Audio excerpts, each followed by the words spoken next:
আমাকে খাঁটি হতে হবে, আমাকে পাক থাকতে হবে, আমাকে পিওর থাকতে হবে, আমাকে শুদ্ধ থাকতে হবে। তবে মাথা থেকে পা পর্যন্ত গোটা দেহের ভিতরে একটা অংশ আছে, সে অংশটা যদি শুদ্ধ থেকে যায়, সেই অংশটা যদি পাক থেকে যায়, খাঁটি থেকে যায়, আল্লাহ রাব্বুল আলামিন ওই অংশটুকু খাঁটি থাকার জন্য তাকে জান্নাত দিয়ে দিবেন। আলা ইন্না ফিল জাসাদি লামুদগাতান ইযা সালুহাত সালুহাল জাসাদু কুল্লুহু ওয়া ইযা ফাসাদাত ফাসাদাল জাসাদু কুল্লুহু আলা ওয়াহিয়াল কলব। ও আমার সাহাবীরা, মানুষের দেহের ভিতরে একটা গোশতের টুকরা আছে, সেই টুকরা যদি খাঁটি থেকে যায়, শুদ্ধ থেকে যায়, গোটা বডি তার ঠিক থেকে যায়। আর ওই অংশটুকু যদি নষ্ট হয়ে যায়, গোটা দেহ নষ্ট হয়ে যায়, আলা ওয়াহিয়াল কলব, সাবধান, সেই জায়গাটা হলো কলব। জোরে বলুন সুবহানাল্লাহ। কলব, এটাকে ঠিক রাখতে হবে। এটাকে শুদ্ধ রাখার জন্য আল্লাহ পাক কোরআনে 10টা পন্থা দিয়েছেন। কয়টা পন্থা দিয়েছেন বলেন তো? 10টা পন্থা। আমি খুব বেশি সময় নেব না, এই 10টা পন্থা আমি পয়েন্ট আকারে একটা একটা করে বলি, আমি আলোচনা ইতি টানবো। আমাকে সময় দিচ্ছেন তো সবাই? কি আমরা কি দোয়া না করে যাওয়ার, দোয়া না করার চিন্তা নিচ্ছি নাকি বলেন? শেষ দোয়া আছে না নাই বলেন তো? এই মাহফিলটা আজকে হওয়ারই কথা না। আমাকে সকালবেলা কমিটি বললো, হুজুর মাহফিল হবে না, আইসেন। আমি বললাম তো আমি তো আইসে বসে আছি। গতকালকে আমার মাহফিল ছিল হলো রাজশাহীর পবাতে, রাজশাহীর পবা। সেখান থেকে আমি গিয়েছিলাম সারা রাত জার্নি করে, প্রায় 380 কিলোমিটার কয়রা গিয়েছিলাম, খুলনা কয়রা। সেই কয়রাতে একটা মসজিদ উদ্বোধন হবে, হামজা, আমি নগণ্য গোলাম, তারপরে আরো মেলাগুলো সব একসাথে, হ্যাঁ একদম 10-15 জন আলেম ওলামা সব এক জায়গায় হয়ে একটা মসজিদ উদ্বোধন হলো। এরপর মুরব্বীর সঙ্গে কথা হলো যে মাহফিল আমরা করব, আবহাওয়া আল্লাহ পাক ভালো দিয়েছেন, মাহফিল না করলে কেমন হয়। চলে আসছি। বেজার হয়েছেন মনে হয় আপনারা? খুশি হয়েছেন তো? আল্লাহ যেন খুশি হন, জোরে বলি আমিন। এই মাহফিল থেকে যদি একটা মানুষের নামাজি হয়, এটাই মাহফিলের সফল। আল্লাহ মাহফিলকে কবুল করুন, জোরে বলি আল্লাহুম্মা আমিন। আমার দিকে দয়া করে তাকাবেন, কেউ যাবেন না প্লিজ। আমি বড় জোর আর 1 ঘন্টার সময় আমি আপনার থেকে চেয়ে নিচ্ছি, কেউ যাবেন না, একটু থাকবেন। এই ঠিক আছে? হ্যাঁ, খান নাই? আহারে, যে চিল্লাইছে খায় নাই, খান। একসঙ্গে যাবো কিন্তু আমরা, কথা আছে। তাহলে ওনার খাওয়ার ব্যবস্থা করবেন। হ্যাঁ জি, আপনাদের খাওয়ার ব্যবস্থা মনে হয় নাই না? না ওনাদের খাওয়ার ব্যবস্থা? হ্যাঁ, ও আচ্ছা। আবার কিছু কিছু মাহফিলে তাবারকও করে, তো এটা মনে হয় নাই। কি কষ্ট পাচ্ছেন নাকি? আপনার ক্ষুধা লাগছে নাকি? কমিটিকে বলে দেবো কিছু, যে চাল টাল নিয়ে আসো। মাশাআল্লাহ, বলি আলহামদুলিল্লাহ। খুব সুন্দর।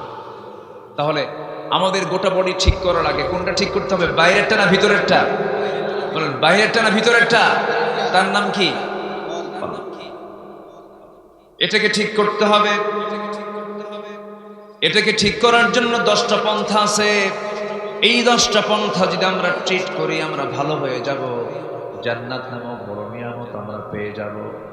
এর মধ্যে 1 নাম্বার হলো খাঁটি মনে তওবা করতে হবে, নির্ভেজাল তওবা করতে হবে।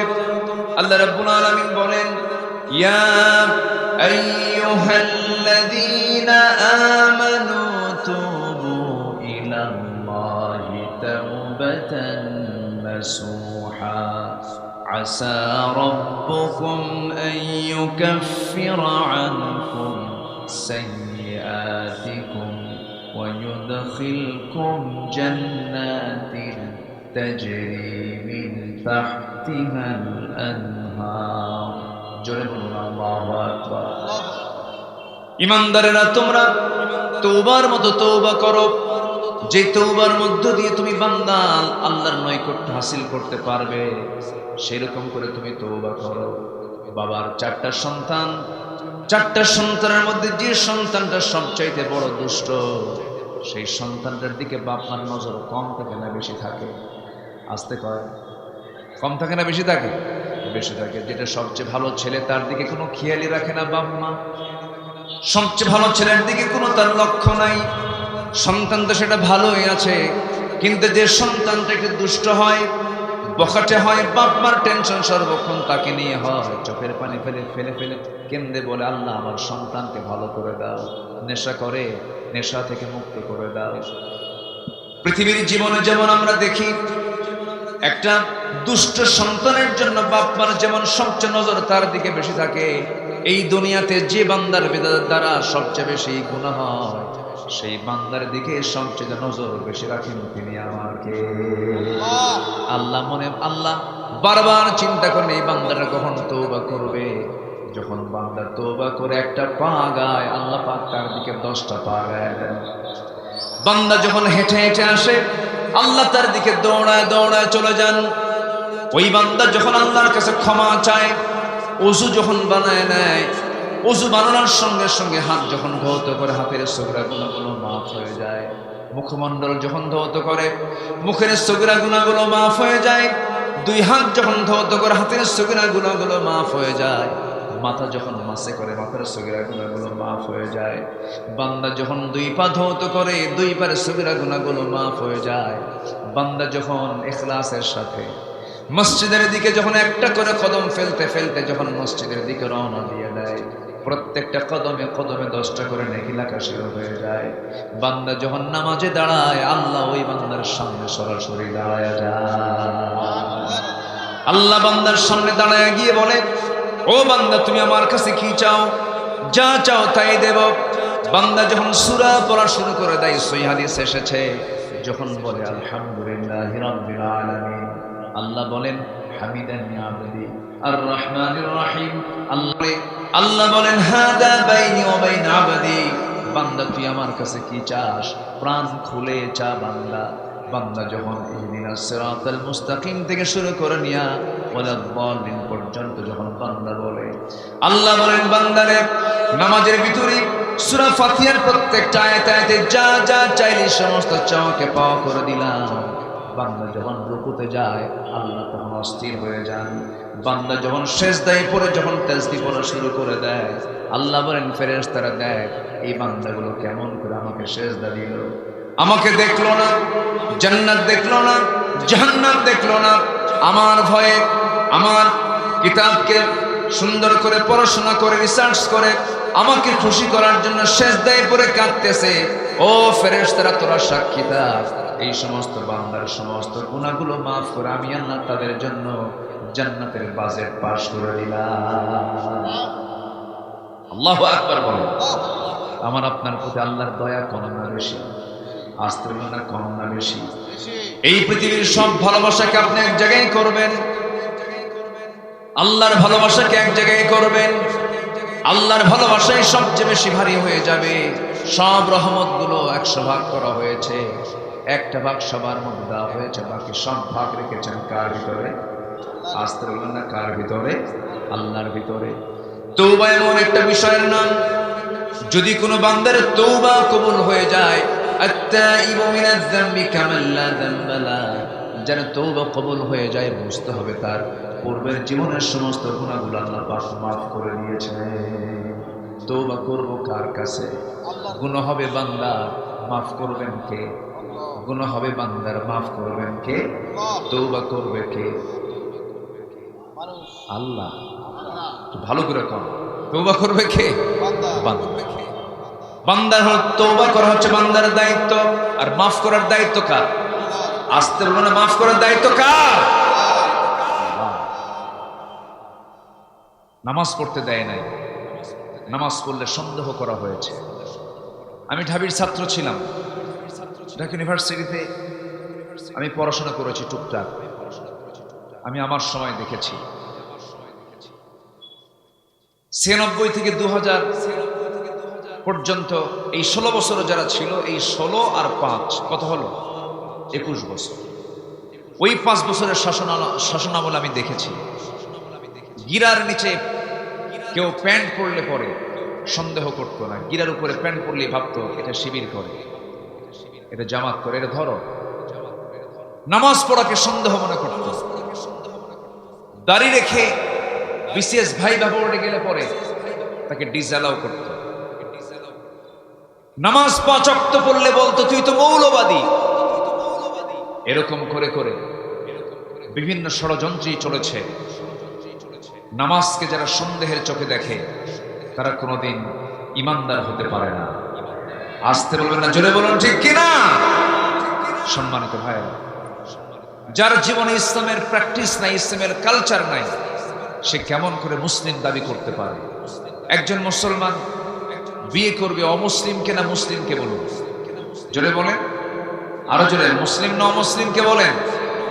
বিয়ে করার শর্ত হলো ওয়ালা তানকিহুল মুশরিকাত হাত্তা ইউমিননা। তুমি কোনো মুশরিকা নারীকে বিয়ে করতে পারবে না যতক্ষণ না ঈমান না এনেছে। ঈমান যদি এনে থাকে, মুশরিকা হলেও সে ঈমান এনেছে, তুমি তাকে বিয়ে করলে কোনো আপত্তি নাই। আমার নবীজি ইহুদি মেয়েকেও বিয়ে করেছেন, অমুসলিমকে না, মুসলমান করে, মুসলমান করে, কোনো সমস্যা নেই, বরঞ্চ ভালো, সওয়াবের কাজ। কিন্তু আমরা দেখেছি যারা এই দেশপ্রেমের কথা বলেন, যারা এই ধর্মীয় মূল্যবোধের কথা বলেন, তাদের ব্যাকগ্রাউন্ড হাতায় দেখেন। এদেশের স্বাধীনতার স্থপতির নাতিদের চরিত্রের দিকে একটু তাকায় দেখেন। ওনারা বলেন আমরা ইসলামকে ভালোবাসি, মহব্বত করি, কিন্তু আপনি এই দেশে কোনো মহিলাকে খুঁজে পেলেন না। 7 সাগর 13 নদী পাড়ি দিয়া আমেরিকা বিয়ে করলেন, বিয়ে বাড়ি আমেরিকা বিয়ে করলেন। সেই বউটা কি মুসলমান না খ্রিস্টান? মুসলমান না খ্রিস্টান? আচ্ছা, খ্রিস্টান হলো, স্বামী হলো মুসলমান, বাচ্চাটা কি হবে? করো, হ্যাঁ, পেট থেকে মাথা পর্যন্ত মুসলমান, এর থেকে নিচ পর্যন্ত হিন্দু নাকি? কি খাবেন আপনি? তাহলে গাধার ঘোড়ার মিলনে যে বাচ্চা হয় এটাকে বলা হয় খচ্চর। কি বলা হয় বলেন তো? খচ্চর। আমরা, আমাদের বোঝা শেষ কে ইসলাম চায় আর কে ইসলাম চায় না, তাদের ব্যক্তিগত জীবন হাতালে টের পাওয়া যায়। আমরা দায়িত্বহীন কণ্ঠে জানিয়ে দিতে চাই, ইসলাম বিরোধী চিন্তা চেতনা লালন করে এমন অপশক্তিকে খচ্চরদের নেতৃত্ব আর বাংলার জমিনে বাস্তবায়ন হতে দেওয়া হবে না। এটাকে শক্ত হাতে মাথায় নিতে হবে। শক্ত হাতে মাথায় না নিলে পরে সামনের ভবিষ্যৎ প্রজন্ম আরো ধ্বংসের দিকে চলে যাবে। আমরা একটা পর্যায়ে চলে এসেছি, সামনে শুধু একটা ধাক্কা মারা দরকার। সেই ধাক্কা হবে হলো ইসলামের বিজয়ের জন্য। আমরা সব দেখা শেষ করে দিয়েছি তো, দেখে কি কোনো কিছু বাদ আছে বলেন তো? সব দেখা বাদ, সব দেখা শেষ হয়েছে, শুধু দেখা বাদ আছে কি বলেন? দেখা বাদ আছে কি বলেন? আচ্ছা, আমার কথা কি রাগ করতেছেন আপনারা? বলেন তো, কোরআন কি কোনো দলের, নির্দিষ্ট দলের? কোরআনটা কার? যার কোরআনের আইন বাস্তবায়নে যার চুল পরিমাণ অস্বীকৃতি থাকবে সে কাট্টা কাফের। ঠিক কিনা বলেন? সে কাট্টা কাফের। কোরআন দিয়ে বিচার কার্য ফয়সালা করতে হবে, এই বিধান কোরআনে আছে না নাই? ইনিল হুকমু ইল্লা লিল্লাহ আলা লাহুল খালক ওয়াল আমর। এবং আল্লাহ তাআলা বলছেন যারা আমার দেওয়া বিধান অনুযায়ী বিচার করে না তারা কাফের। আছে না নাই বলেন তো? ওয়ামান লাম ইয়াহকুম বিমা আনজালাল্লাহু ফাউলাইকা হুমুল কাফিরুন ফাসিকুন যালিমুন। তাহলে আমরা কি এমন দৃশ্যকে দেখতে চাই বাংলার জমিনে কোরআন দিয়ে রাষ্ট্র চলুক? সবাইকে আপনারা চান? সাতক্ষীরার জজকোর্ট কোরআন দিয়ে চলুক চান? সচিবালয়ে কোরআন দিয়ে চলুক চান?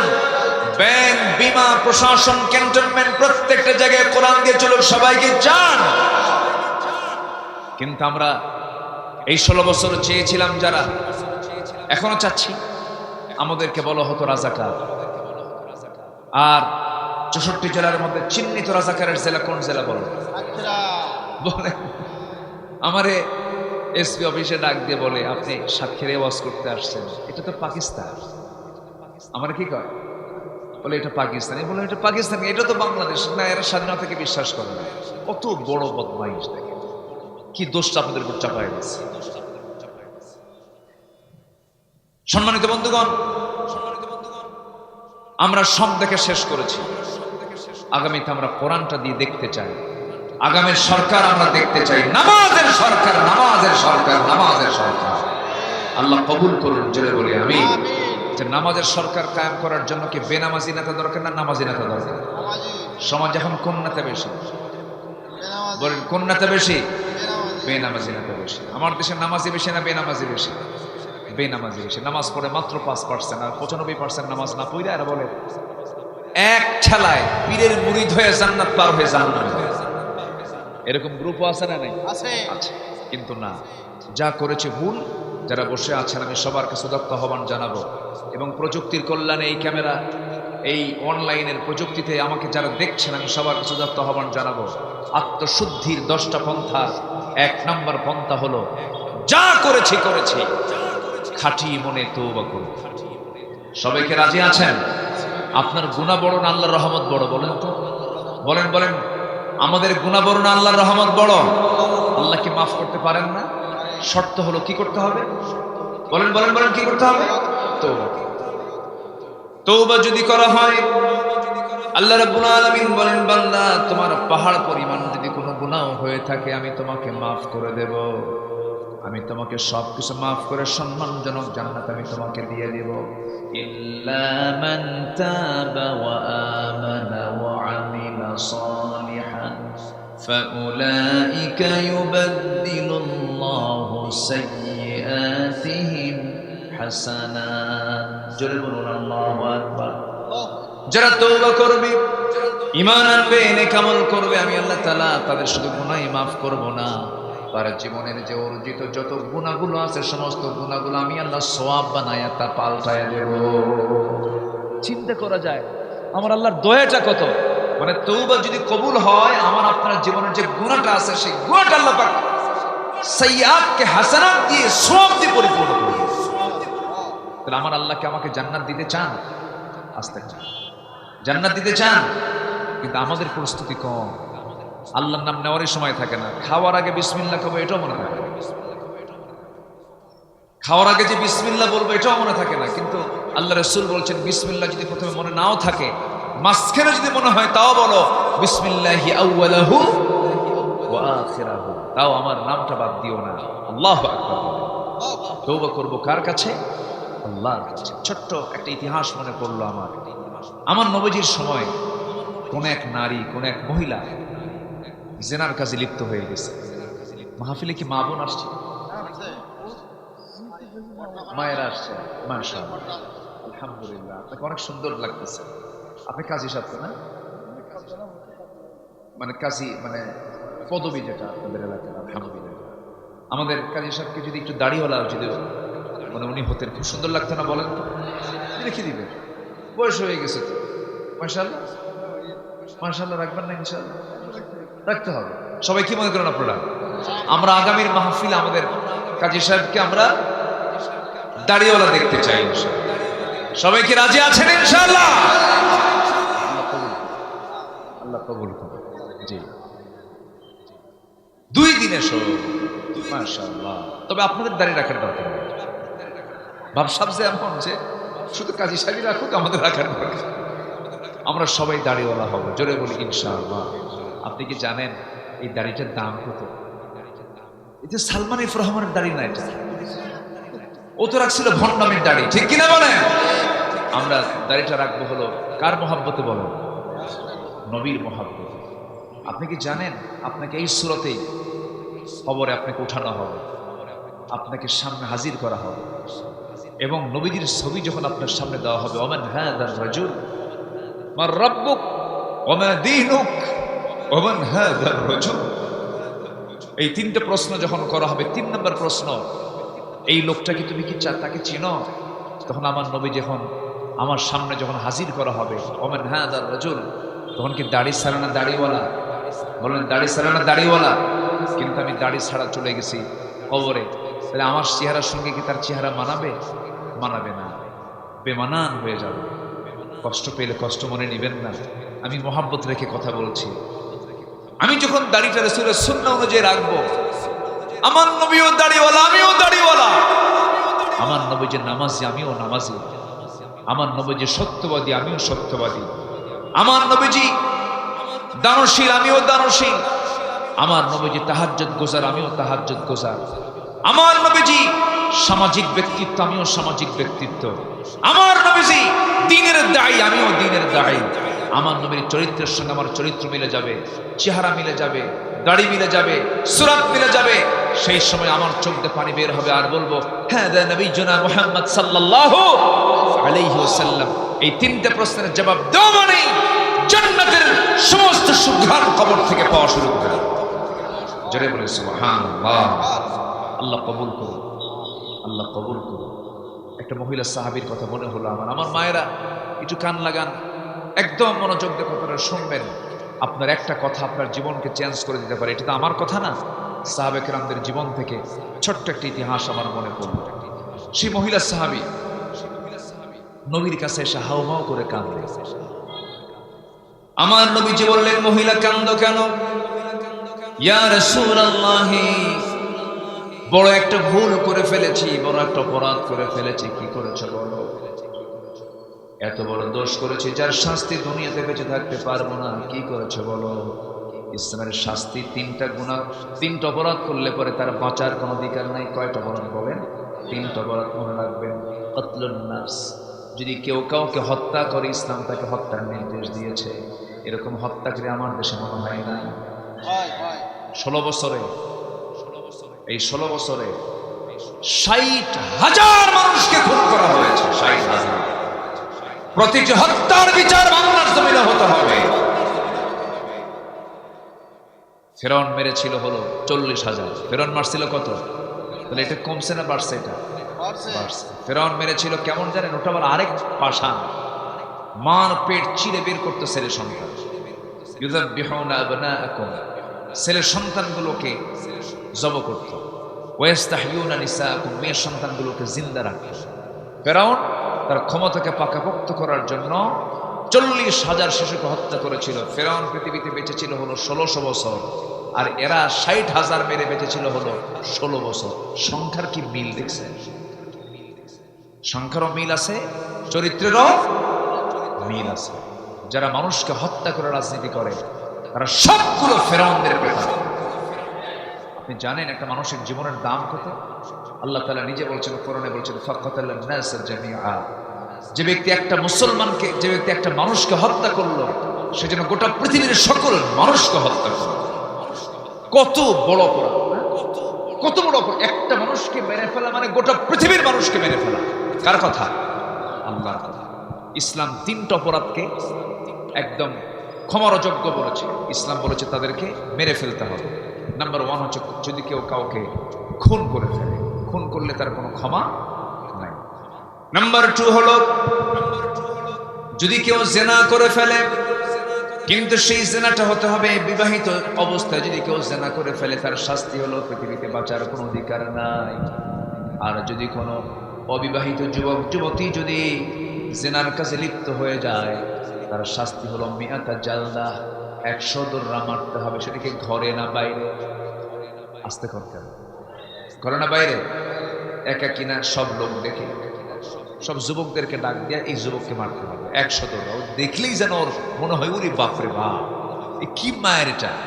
কি কথা কি বুঝতেছেন না? ইসলাম কি সুন্দর করে বলে। আমি এগুলো মক্কায় কিছু পানিশমেন্ট দেখেছি, জেদ্দায় এটা কতলের দৃশ্য দেখলাম।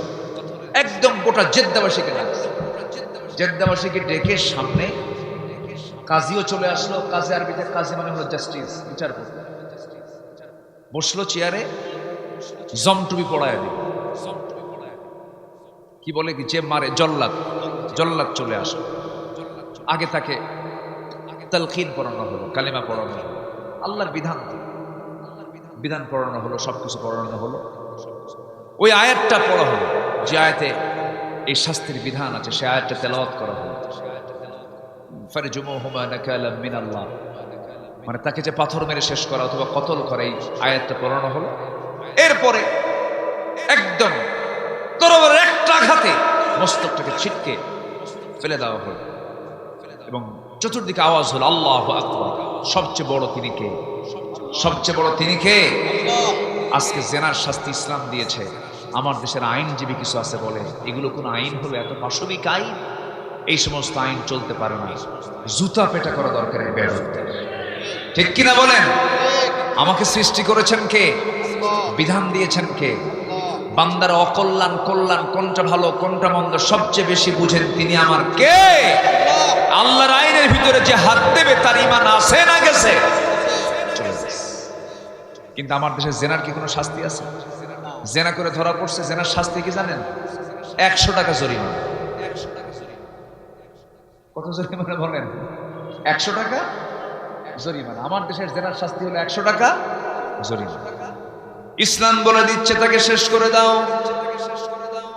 নাম্বার 3 হলো ওই সমস্ত ব্যক্তিকে পৃথিবীতে রাখার কোনো অধিকার নাই কারো যারা দিন থেকে বের হয়ে যাবে, মুরতাদ হয়ে যাবে, আল্লাহর বিরুদ্ধে কথা বলবে, নবীর বিরুদ্ধে কথা বলবে।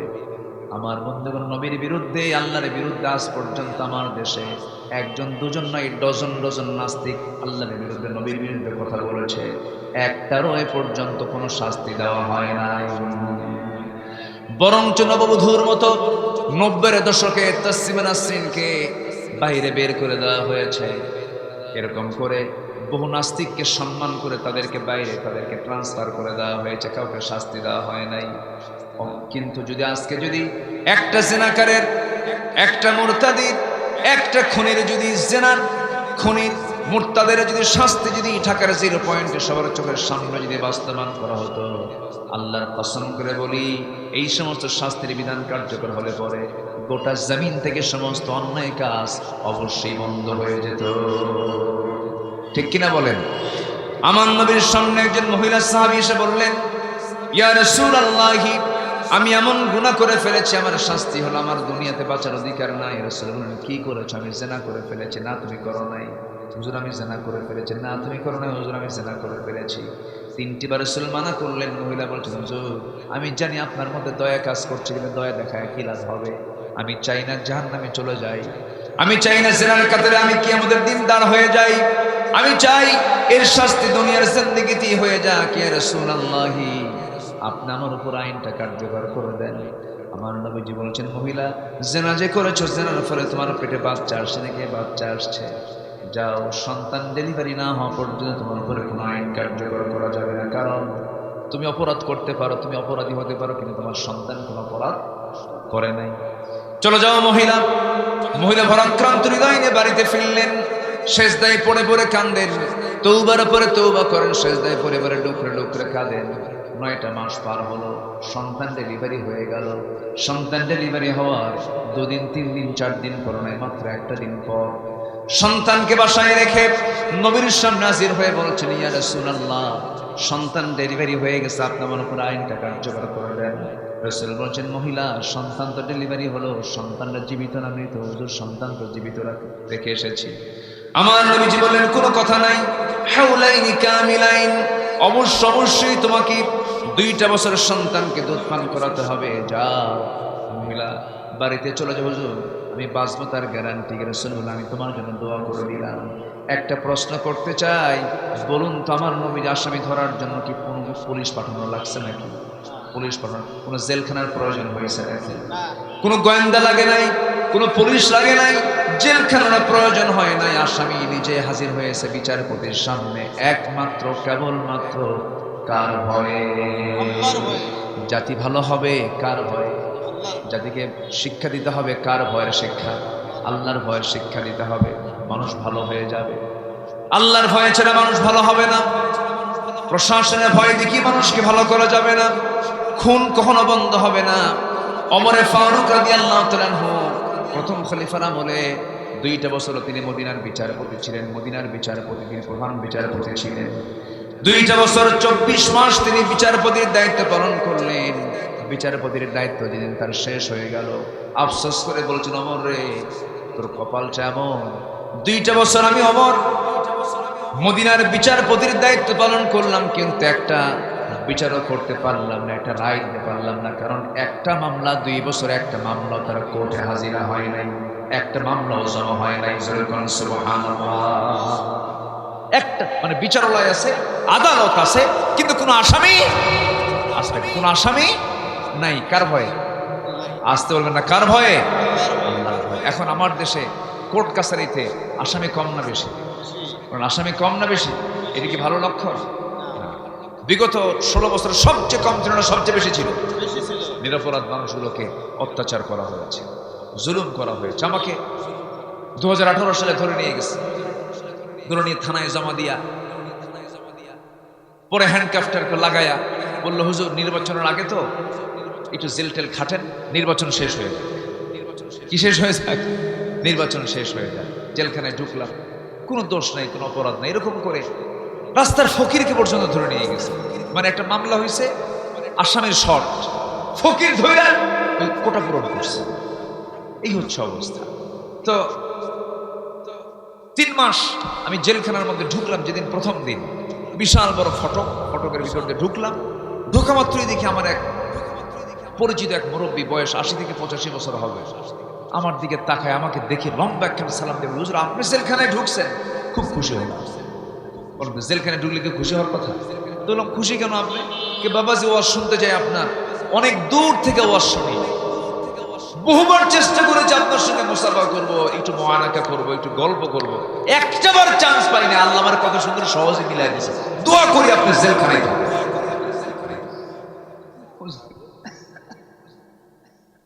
সম্মানিত ভাইয়েরা, এই অত্যাচারগুলো করা হয়েছে। চাচাকে বললাম আপনার বয়স 80 বছর, নাতিপুতি ধুয়ে জেলখানায় গেল, কোনো অকাম করছেন আপনি?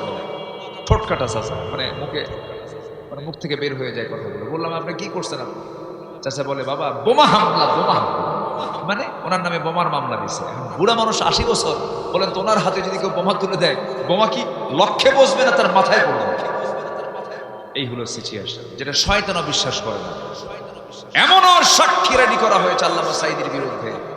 সাক্ষীর জন্ম হলো 76 আর ঘটনা হলো 71। 5 বছর আগের ঘটনা দেখলো কেমনে মারপেট থেকে, রুহের জগৎ থেকে গেছে। কিসের জগৎ থেকে বলো? রুহের জগৎ। সম্মানিত ভাইয়েরা, সম্মানিত বন্ধুগণ, আমার নবীজির আদালতে আসছে, পুলিশ ধরা লাগে নাই, জেলখানা লাগে নাই, সোজা চলে আসছে। কার ভয়? আল্লাহ। আমার নবীজি বললেন, যাও সন্তানকে দুধ পান করাও। সন্তানের দুধ পান যখন শেষ হবে, সেই সময় তুমি আমার কাছে চলে আসো। মহিলা চলে গেলেন, আসামি ধরার জন্য জেলখানায় লাগলো না, নিজের বাড়িতেই থাকলেন। সন্তানকে দুধ পান করালেন। 6টা মাস গেল না, সন্তানের টোটাল দুধ বন্ধ করে দিলেন। অন্য খাবারের অভ্যাস গড়ে তোলে সন্তানকে বার সঙ্গী করে নিয়ে, কোলে করে নিয়ে নবীর সামনে হাজির হয়ে বলছেন, হুজুর একবার না, দুবার না, 3 বার আপনার কাছে আসলাম, আপনি শাস্তি আমারে দিলেন না, আজকে আমাকে ফেরত দিবেন না, আমাকে চূড়ান্ত শাস্তি নিশ্চিত করে দিয়ে আমাকে বাঁচায় দেন। আমার নবীজি বললেন, সন্তানটা আমার হাতে তুলে দাও। সন্তান কোলে নিয়ে নিলেন। সাহাবায়ে কেরামকে লক্ষ্য করে বলছেন, সাহাবীরা এই যে সন্তানকে তোমরা আমার হাতে দেখতে পেতেছো, এই সন্তানের লালন পালনের দায়িত্ব যে বান্দা গ্রহণ করবে, আমি রাসূল আর সেই সাহাবী জান্নাতের মধ্যে 2 নখের দূরত্ব অবস্থান করবে। ফাইয়াতুল জান্নাতি কাহাতাইন। কয়েকজন সাহাবী দৌড় মেরে চলে আসলেন। আমার নবীজি একজন সাহাবীর কোলে সন্তান কোঠায় দিলেন আর বললেন, ও সাহাবীরা, আমার এই আদরের মহিলা সাহাবীকে নিয়ে যাও, উন্মুক্ত মরু প্রান্তরে বুক পর্যন্ত পুঁতে রেখে তাকে পাথর মেরে শেষ করে দাও। যখন বুক পর্যন্ত পুঁতে রাখা হলো, পর্দার নিয়ম রক্ষা করে তাকে কাপড় দিয়ে ঢেকে দেওয়া হলো। সাহাবায়ে কেরাম যখন পাথর মারতেছিলেন, এর মধ্যে একজন সাহাবী সাইয়েদনা আলী পাথর যখন মারছিলেন, ওই মহিলার শরীর থেকে কয়েক ফোঁটা রক্ত ছিটকেসে তার হাতে লাগলো। রক্তগুলোকে দেখলেন, নাপাক রক্ত মনে করে নাসিকা কঞ্চিত করলেন, নাক শিকায় তুললেন। সঙ্গে সঙ্গে নবীর কাছে গিয়া কি কথার যখন পুনরাবৃত্তি করে বলছেন, হুজুর ওই মহিলাকে যখন পাথর মারতেছিলাম, ওই মহিলার কিছু রক্ত আমার হাতে এসে নাপাক রক্ত ছিটকে পড়েছিল। রাসূল বলছেন, ও আমার আলী, তুমি কার রক্তকে নাপাক রক্ত বলো? তুমি কি জানো এই রক্তটা জমিনে স্পর্শ হওয়ার পূর্বে মহান রব্বুল আলামিন তাকে জান্নাতের মেহমান বানায় নিয়েছেন। সুবহানাল্লাহ বলবেন না? কিসের কারণে? তওবা। কিসের কারণে বলেন? তওবা। সভাপতি সাহেব চলে গেলেন, আসলে অনেক রাত হয়ে গেছে, আমি কষ্ট দিচ্ছি আপনাদের মনে হয় না? সবাই আছেন তো ইনশাআল্লাহ? আসেন, একটু আসেন, সামনে আসেন, সামনের কাতার পূরণ করুন, কাতার সোজা করুন। আসেন, নামাজে বলেন এই কথা, উনি যখন আসবেন এরপর আবার বসে পড়বেন। বসে, আলহামদুলিল্লাহ। আসেন বসে পড়েন। জি আসেন বসেন। তাহলে ওই মহিলাকে আল্লাহ পাক মাফ করে দিয়েছেন কোন আমলের কারণে বলেন তো? বলেন কোন আমলের কারণে? তওবা। আত্মশুদ্ধির জন্য, নিজের নফসের শুদ্ধতার জন্য পন্থা হলো 10টা। কয়টা বলেন তো? 10টা। এর চলতেছে কয় নাম্বার বলেন? তওবা করা। কয় নাম্বার চলতেছে? আরো আছে কয়টা? নুরু। ওয়াজ কি শেষ না শুরু? ঠিক আছে না? অনেক রাত হয়ে গেছে। আলহামদুলিল্লাহ আপনারা বসে আছেন, আমি খুবই আনন্দিত। আমার মা, জি আমার মা যারা আছেন, আমি আপনাদেরকে করজোড়ে মিনতি জানাই।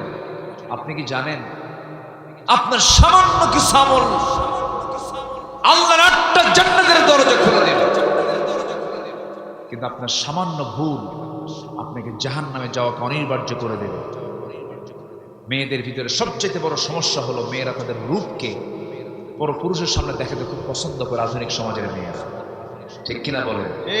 এটা চেহারা যদি সুন্দর হয়, মনে হয় উনি মনে করেন যে আমি দুনিয়ারই কেউ না, আমার দুনিয়াতে কে আছে, ভাবসাবি অন্য ধরনের, মনে সে অন্য একটা জগৎ থেকে আসছে। না মা, আপনার সকল সৌন্দর্য আপনার প্লেস করতে হবে স্বামীর সামনে। আপনার সৌন্দর্য পরপুরুষের সামনে দেখানো যাবে না। ভুল হয়ে গেছে, তওবা করে ফিরে আসুন, মাফ করে দিবেন তিনি আমার কে? আল্লাহ। আমার নবীজি বলছেন, আলী যা বলেছ বলেছ, এই মহিলার জানাজার আয়োজন করো। এই মহিলার জানাজার নামাজের দায়িত্ব আমি রাসূল নিজের কাঁধে উঠায় নিব। আমার নবীজি জানাজার প্রান্তরে চলে গেলেন, জানাজা শুরু করলেন, জানাজা শেষ করে ফেললেন। আমার নবীজি কাঁদা কাঁদা কণ্ঠে সাহাবায়ে কেরামকে লক্ষ্য করে বলছেন, সাহাবীরা কিছুক্ষণ পূর্বে যে মহিলার জানাজা আমরা পড়লাম, যে মহিলার জানাজা আমরা শামিল হলাম, আমি রাসূল নিজে তার জানাজার নেতৃত্ব দিলাম, এই মহিলার জীবনের শেষ করেছে, যে পরিমাণ চোখের পানি ফেলে যায় নামাজ ভিজে ফেলেছে, এই মহিলার সেই তওবা যদি মদিনার 70 জন গুনাহগারদের মাঝে যদি বন্টন করে দেওয়া হতো, প্রত্যেককেই মাফ করে আল্লাহ রাব্বুল আলামিন তাদের 70 জনকে জান্নাত দিয়ে দিতেন। আমার বন্ধুগণ, সেই জন্য নফসের শুদ্ধতার জন্য, আত্মশুদ্ধির জন্য 1 নম্বর কাজ হলো খাঁটি মনে তওবা করা। খাঁটি মনে আমরা তওবা করব। আজকে ফজর থেকে শুরু করব, জুমার নামাজ 5 ওয়াক্ত ছাড়ব না। রাজি আছেন কারা কারা? 5 ওয়াক্ত নামাজ পড়বেন কারা কারা? একটু হাত তুলে দেখেন না। জোরে বলি ইয়া আল্লাহ, আর জোরে বলি ইয়া আল্লাহ, ইয়া রহমান। আমাদেরকে 5 ওয়াক্ত সালাত নামাজ আদায় করার তৌফিক তুমি আল্লাহ দিয়া দাও। জোরে বলি আমিন। আরো জোরে আমিন, আরো জোরে আমিন। নাম্বার 2, 10টা যে আমি আক্ষরিকভাবে শেষ করে দিচ্ছি, খুব ব্যাখ্যায় যেতে পারবো না। নাম্বার 2 হলো নামাজের প্রতি যত্নবান হওয়া, যেটা আমি একটু আগে বলেছি।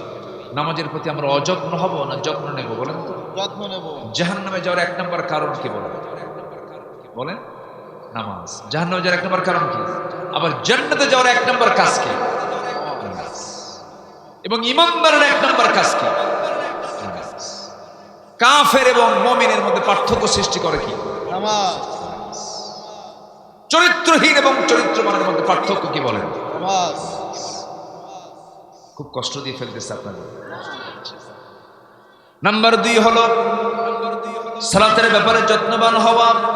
আল্লাহ রাব্বুল আলামিন বলেন সূরাতুল আলার 14 নম্বর আয়াত, قد أفلح من تزكى وذكر اسم ربه فصلى بل تؤثرون الحياة الدنيا والآخرة خير وأبقى إن هذا لفي الصحف الأولى صحف إبراهيم وموسى جربنا الله أكبر الله নাম্বার 3 হলো সিয়াম সাধনা হলো আত্মশুদ্ধির 3 নম্বর মাধ্যম, 3 নম্বর পন্থা। রোজা শুধু রমজান মাস নয়, রোজা কিন্তু সারা মাসই আছে। সারা মাস আছে না নাই? যে যুবকের যৌবন কন্ট্রোল করতে পারে না, তাকে রাসূল কি করতে আদায় করতে বলেছেন বলেন? রোজা আদায় করতে বলেছেন, সিয়াম আদায় করতে বলেছেন। আমার নবীজি সোমবারে বৃহস্পতিবারে রোজা রেখেছেন এবং প্রত্যেক মাসের 13, 14, 15 তারিখে রোজা রেখেছেন মুহাম্মদ সাল্লাল্লাহু আলাইহি ওয়াসাল্লাম। অতএব রমজান মাস শুধু ফরজ রোজার মাস, আর বাকি সারা বছর হলো নফল রোজার মাস। কি মাস বলেন? নফল রোজার মাস। নফল রোজাগুলো রাখবো আমরা।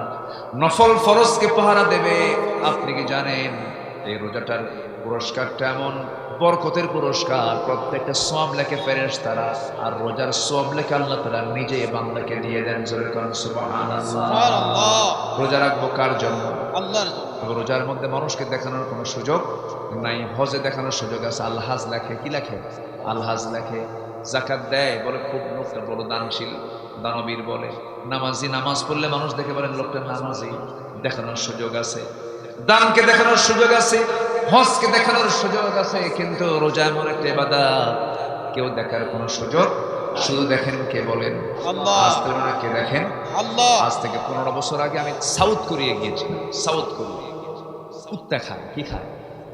খালি কুত্তা, মানে কুত্তা জব করা, কোনো হোটেল নাই। এমন একটা বেকায়দা গিয়েছিলাম, এমনকি বিস্কিট যে বানায়, বিস্কিটের মধ্যেও ওই শুকুরের চর্বি। মানে খাওয়া দাওয়া এত কষ্ট, চরম কষ্ট। নিজে রান্না না করা পর্যন্ত কোনো খাবারে আপনি শুদ্ধতা পাবেন না, হালাল পাবেন না। তো আমার একটা সফর ছিল, সেখানে 2টা মসজিদ উদ্বোধন ছিল।